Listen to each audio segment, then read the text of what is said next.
ভাত খাওয়ার জন্য আমাদের যাই হোক না কেন, ভাতের পাশে কিন্তু এক বাটি ডাল আমাদের চাই।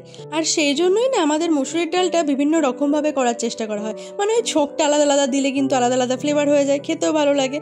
ওই জন্য প্রথমেই একটা কড়াই বসিয়ে নিয়েছি, আর কড়াই দিয়ে দেওয়া হচ্ছে সর্ষের তেল। আর ছোকে কিন্তু সর্ষের তেল দিয়েই বেশি ভালো লাগে। সর্ষের তেলটা একটু গরম হয়ে যাবে, সর্ষের তেলটা ভালো মতো গরম হয়ে গেলে ওর মধ্যে দিয়ে দিতে হবে তেজপাতা আর শুকনো লঙ্কা ফোড়ন। এখানে আমি একটা তেজপাতার অর্ধেক করে দিয়েছি, আর একটা শুকনো লঙ্কা ফোড়ন দিয়ে দেওয়া হচ্ছে। আর তার সঙ্গে দিয়ে দিতে হচ্ছে গোটা জিরে, শুকনো লঙ্কা, গোটা জিরে, তেজপাতা একটু নাড়াচাড়া করে দিয়ে দিচ্ছি বেশ খানিকটা হিং।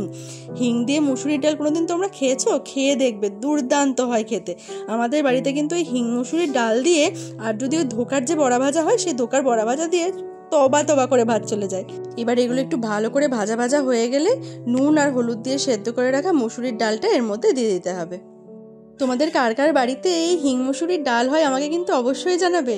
আর এরপরে একটুখানি চিনি দিয়ে দিচ্ছি টেস্টটাকে একটু ব্যালেন্স করার জন্য। আর সব শেষে দিয়ে দিচ্ছি এক মুঠো ধনেপাতা কুচি। ধনেপাতা কুচিটা ওপর থেকে দেওয়ার পরে এই ডালটা যে কি অপূর্ব খেতে হয়, তোমরা না খেলে বিশ্বাসই করবে না। আমাদের হিং মুসুরির ডাল একদম রেডি। এবার এক থালা গরম ভাত, ধোকা ভাজা আর হিং মুসুরির ডাল। আবার তোমরা চাইলে একটু পোস্ত বড়াও নিতে পারো, দারুণ লাগে। এবার চটপট রান্নাটা করে আমার ফেসবুক পেজটাকে ফলো আর ইউটিউব চ্যানেলটাকে সাবস্ক্রাইব করে দাও। টাটা।